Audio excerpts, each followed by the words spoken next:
Hello and welcome back to another episode of the DIYguy.net. Alright, today we're going to show you how to replace both your O2 sensors in a 2007 Subaru Outback. The reason we're replacing these is the customer was driving it for a bit. They got the check engine light to come on and then the cruise light to flash. So whenever the check engine light is on, it disables the cruise and makes the cruise light flash.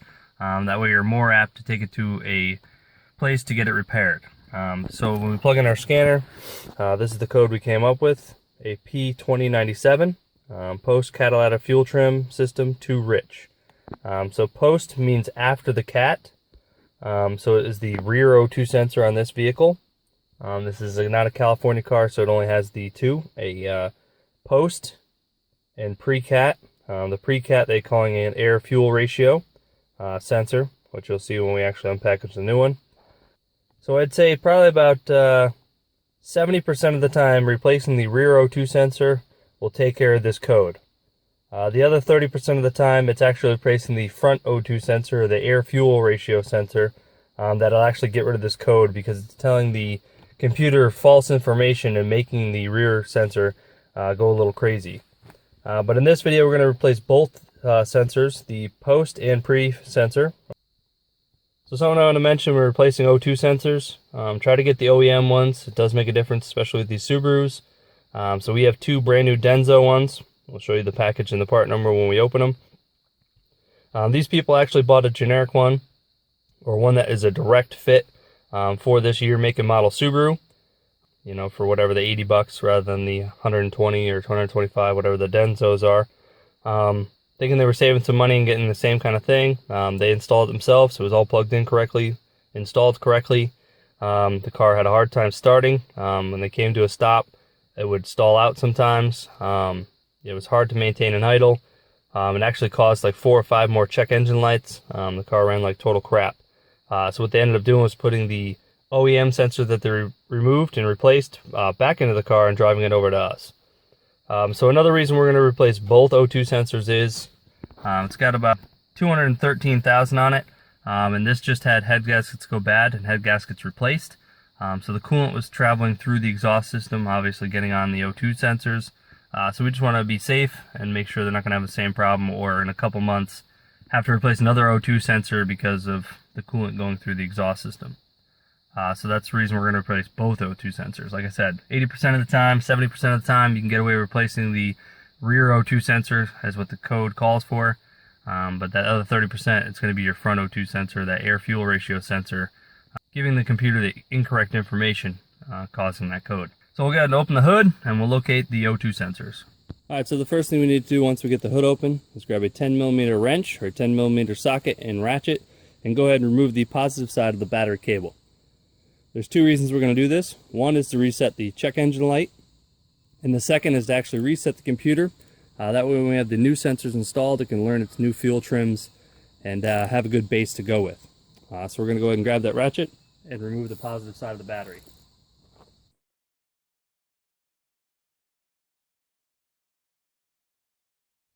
While you're in here, disconnecting the battery terminal, it's a good idea to check your battery posts. If you need to, use a battery cleaner and clean up both sides of the battery terminals. Alright, so now that we have the positive side of the battery terminal removed, we can go ahead and remove this air inlet. Some have bolts here, most of us have these push pins, so you just pull it out and slide it straight to you, and it'll slide out of the air box. We'll go ahead and set that aside. Alright, so coming in here on the passenger side, right by your air inlet and the power steering lines and your top radiator hose, you will notice these two clips. The first one here is your air fuel sensor, O2 sensor plug. It goes down, has a clip here, and there it is right there. That is before the cat. The second one here, the all gray plug, is the after or post cat O2 sensor. You see it comes down, clips into the same clip, but then goes over there, and it's after the cat, which is on the corner. I'll go down a little bit closer so you can see that. So right there on the left is the after cat straight down, and then your air fuel sensor right there. Then we need to undo these clips as well, which is just squeeze them from the back, let them pop out. We can grab a flat screwdriver, just use your fingers, and we'll undo these plugs up here. Alright, so to start, we're just going to undo our wiring. Like I said, we just got to squeeze it, got to wiggle it, and pull it back apart. So like I said, you just gotta squeeze this tab, hear that click. They are watertight connectors, so they do have a little bit of rubber O-rings in there, so you just kind of gotta wiggle them, pop them apart. For the bottom here, where that clips through, you can just use your fingers. Sometimes you can use just a pair of needle nose pliers. Squeeze both sides, top and bottom, and you should be able to pop it right out. I'll show you what it looks like once we have to get the sensor out. Alright, so now that we have our wiring undone, the actual clip that holds it to it, and the actual plug, we can let that hang down a little bit. We'll grab our 22mm wrench and go ahead and try to remove it. Alright, so with these, unfortunately, they made the plug too big to actually put the closed end of the wrench on it. So we're going to have to use the opened end. So we'll go ahead and slide our hand down in here. Depending on where your sensor lands, you may have to do it this way or rotate it this way. Sometimes you can go up under the other sensor here and get it on there.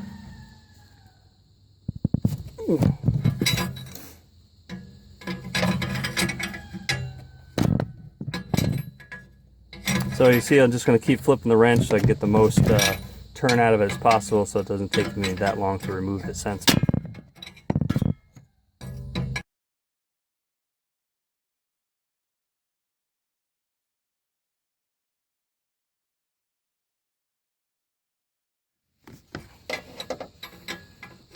Alright, now I think we got it loose enough. Loose enough that I can grab it with a hand and thread it out. You want to make sure the car is cold when you do this. You're obviously working on the exhaust, which can get rather hot.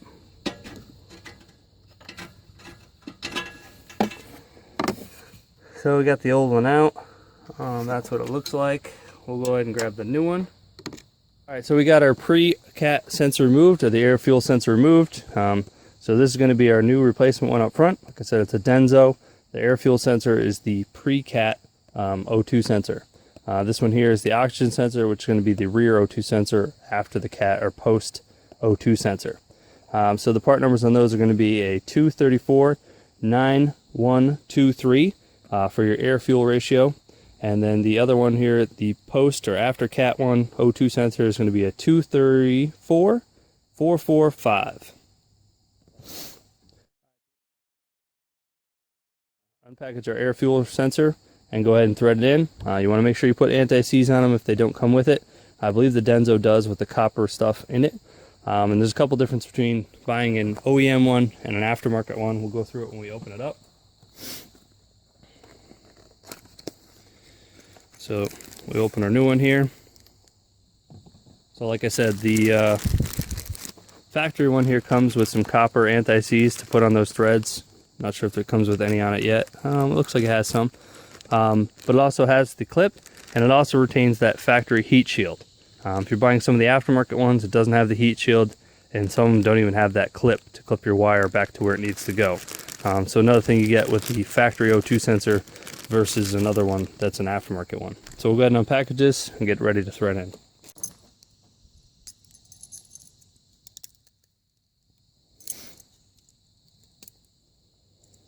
So you notice that this is the same exact wires inside. It's got the orange coating and the black connector like the factory one does. Alright, so we're going to go ahead and remove this protective cap over our threads. Like I said, it's got some anti-seize on it. We'll add some more that came with it, and then we'll go ahead and get ready to install it. Alright, you also want to make sure you didn't damage your threads when pulling the over sensor out. We didn't. It came out pretty easily. Alright, so now we got the anti-seize on it. We'll go ahead and put our new sensor in the hole. We're going to go ahead and thread it in by hand as much as possible to reduce our risk of cross-threading it or damaging the threads within the exhaust. Once you have it hand tight, you'll notice your washer or the heat disc or shield is still loose. Once you thread that in and crush that crush washer, it'll put a little bit of pressure on there and tighten that up. So we'll go ahead and grab our 22mm wrench.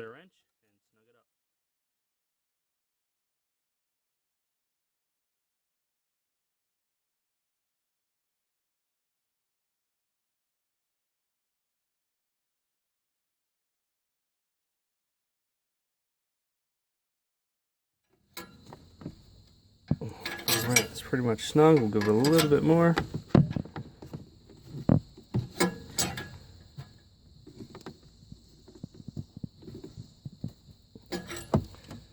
Okay, like I said, that heat shield part shouldn't rattle anymore.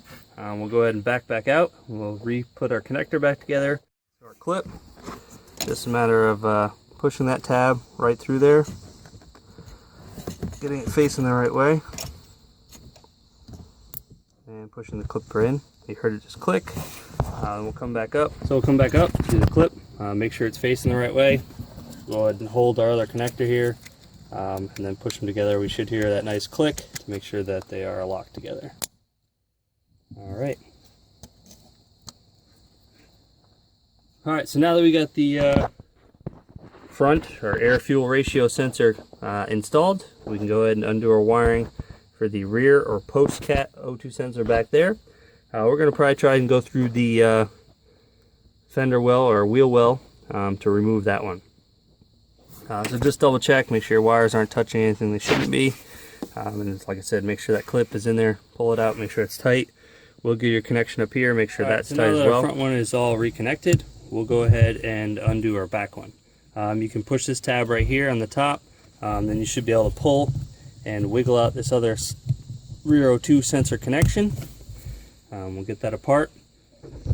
We'll go ahead and come up front. We'll squeeze these tabs in the back here, which should pop the clip out of the bracket.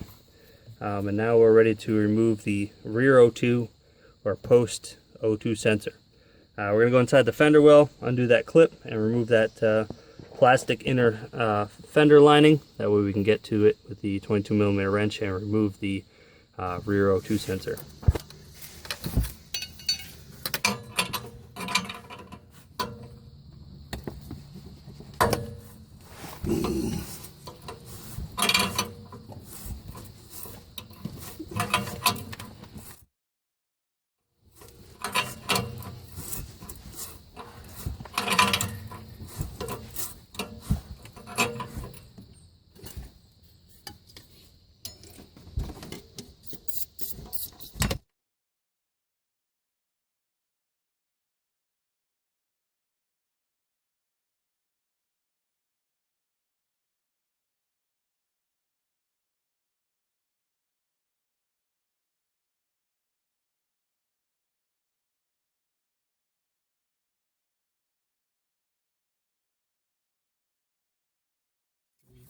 Filing.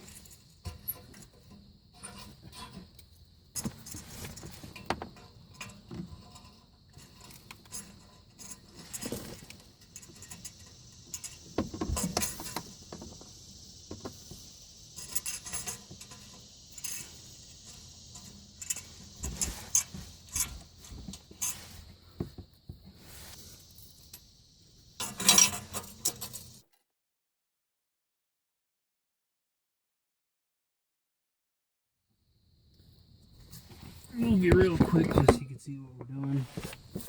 We got a piece of cardboard laid down on the ground. We got that rolled down out of the way, and then you can see the O2 sensor right there that we're tightening.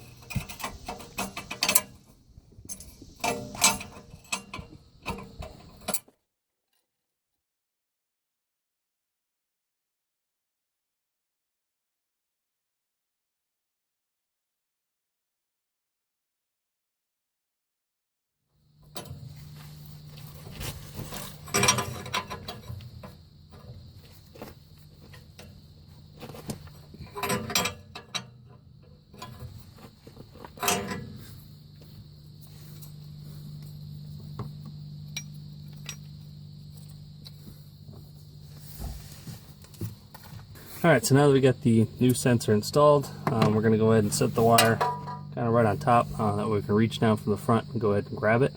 We're going to go ahead and put this plastic panel back in position. We'll just pull it from underneath the sway bar, kind of wiggle it, get it back up there. We can go ahead and align that push pin and reinstall that. Alright, so we'll go ahead and align that panel, wiggle it, back up into position.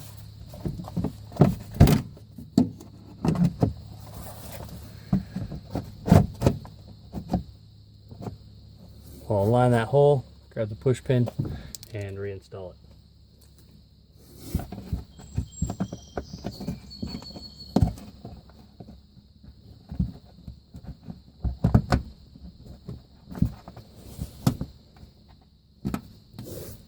So now that we have that inner fender liner reinstalled, we can go ahead and reach down and grab the wire. What we're going to do is grab that clip. We're going to reinstall it there. As you see, the clip is wider than it is one way or the other way. We want the wider part going up and down, is how the bracket hole here in the front sits. So we'll just go ahead and click that in.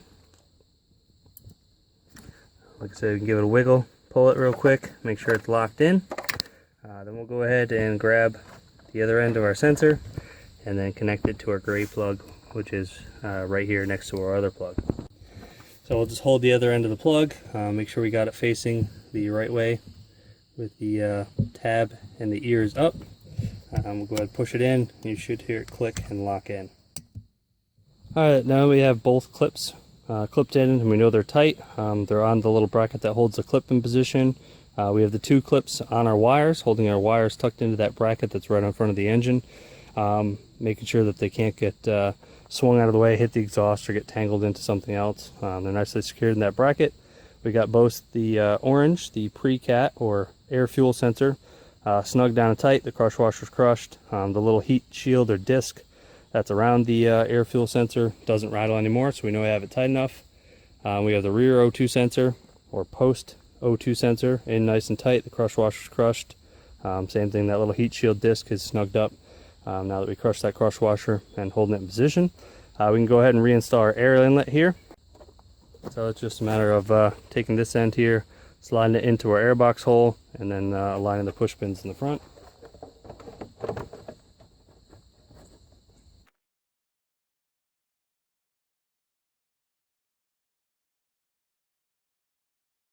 Alright, so once you get the push pins holding your air inlet box in position, we can go ahead and go over and reconnect the positive side of the battery terminal.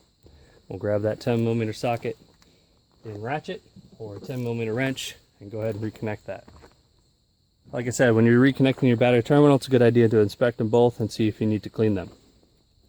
These are pretty good, so we're just going to go ahead and reconnect it. Make sure it's definitely all the way down and onto the terminal of the battery. Also make sure your wrench doesn't short out and touch anything as the rest of the car is grounded. We'll get that on pretty snug. We'll reinstall our cover. Make sure nothing can fall on top of that terminal and arc out.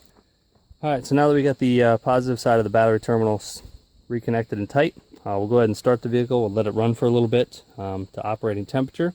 That way it can start learning its new fuel curves. Then we'll go ahead and take it around the block. We're not going to do any hard acceleration. We're just going to do some light driving, just so it can do a drive cycle or so. And then the car should be good to go.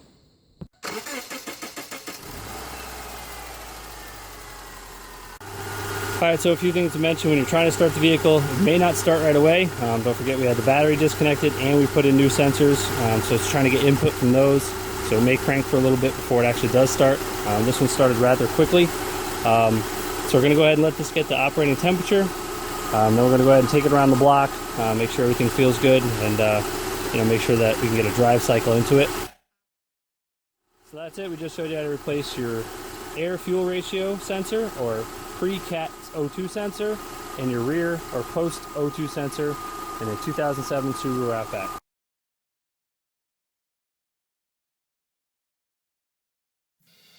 Don't forget to click the link in the description, which will take you to our website for a full write-up. You can also click that subscribe button in the middle. On the right, we have a recommended video just for you. And on the left, you'll find our recent upload. Thanks for watching another episode of the DIYguy.net.